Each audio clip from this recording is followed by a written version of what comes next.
Olá, pessoal, bem-vindos! Essa análise vai direto ao ponto, direto no que interessa para sua prova, e é toda baseada no material de primeira do professor Dr. Marcelo Lessa e do seu projeto Alero Turbo. Hoje, a gente vai desvendar juntos o capítulo 1, Arquitetura Básica de Computadores. E olha, esse é um tema que, pode apostar, sempre dá as caras nos concursos. Então, bora lá?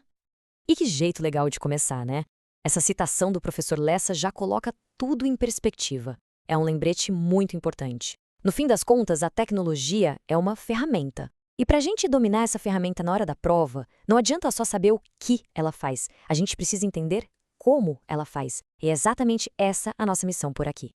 E aí, saindo um pouco da filosofia e caindo de cabeça na prática, para passar no concurso não basta ser um usuário de computador. É preciso entender como a máquina funciona por dentro, sabe?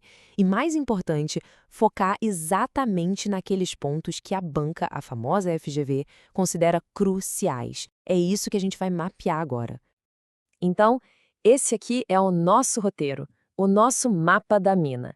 A gente vai construir esse conhecimento passo a passo, começando lá do básico, passando pelo coração da máquina, entendendo como a informação toda flui, até a gente chegar numa revisão final, bem focada em fixar o que realmente cai na prova. Vamos lá, primeiro tópico na mesa é a distinção mais fundamental de todas e pode acreditar, uma das que mais aparecem em questões de prova. Entender a diferença entre hardware e software é simplesmente o alicerce para a gente construir todo o resto.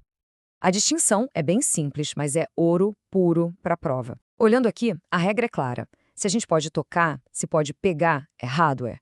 Pensa na placa-mãe, no teclado. Agora, se são as instruções, os programas que dão vida a essas peças, aí é software, tipo Windows, o Word. A FGV adora cobrar essa diferença usando exemplos, então grava bem essa imagem. O físico de um lado, o lógico, a inteligência, do outro.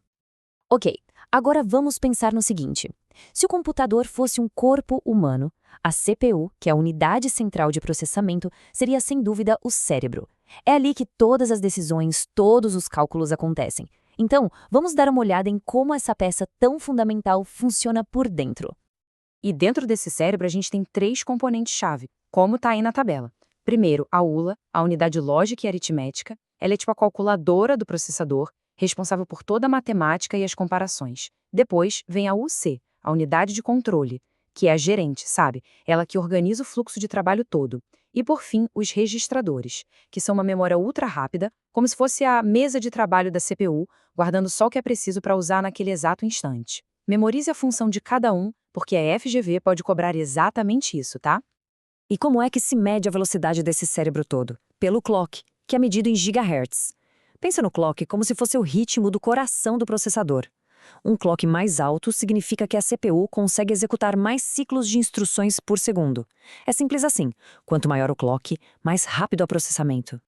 Certo. Agora que a gente já entendeu o processador, vamos ver como ele busca as informações para poder trabalhar.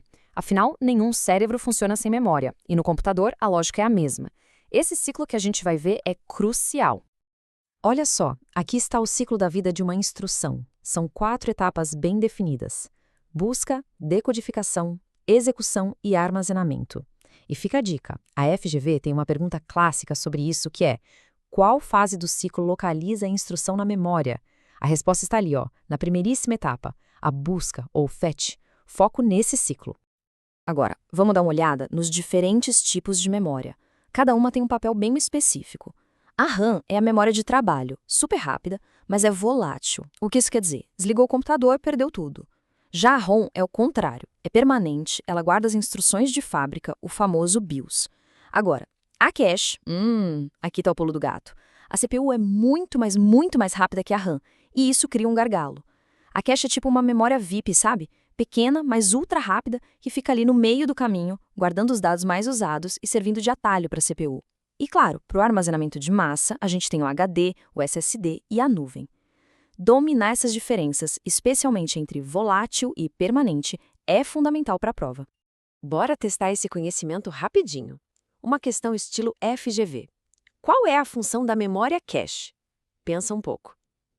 A resposta certa é reduzir o tempo de acesso entre a CPU e a RAM.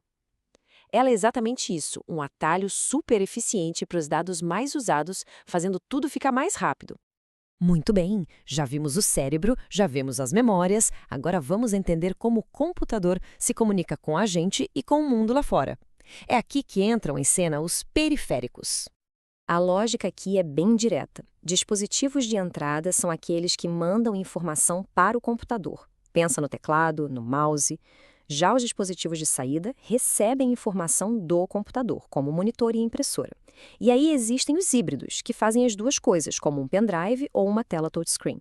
A FGV adora pedir para a gente classificar esses dispositivos, então, olho vivo. Agora, um ponto de atenção máxima que o professor Lessa destaca como foco da FGV. Por que raios o SSD é tão mais rápido que um HD tradicional? A resposta está na tecnologia. O SSD usa memória flash, sem nenhuma parte móvel, como se fosse um pendrive gigante. Já o HD depende de um disco magnético que fica girando e uma agulha de leitura. É um processo mecânico muito mais lento. Grave isso, SSD é rápido porque não tem partes móveis. Mais uma questão rapidinha só para fixar. Qual desses é um dispositivo de entrada e saída ao mesmo tempo? A resposta é o pendrive. Pensa bem, ele tanto recebe arquivos do computador, ou seja, é uma saída de dados, quanto envia arquivos para o computador, que é uma entrada de dados. Faz os dois papéis. Estamos chegando na parte final dos conceitos de hardware, hein? Agora vamos falar rapidinho sobre como tudo isso se conecta. E depois a gente volta para o mundo do software só para entender as classificações dele. Aqui a gente vê como as peças conversam entre si e com o mundo. O USB todo mundo conhece, é o conector universal. Para imagem e som de alta qualidade, a gente usa o HDMI. Para uma conexão de internet com fio estável, temos a porta Ethernet, a famosa RJ45. E claro, para a gente se livrar dos fios, entram o Bluetooth e o Wi-Fi. Saber qual conector faz o quê é uma questão de reconhecimento que a FGV pode muito bem cobrar. E aqui, para fechar, a classificação dos softwares.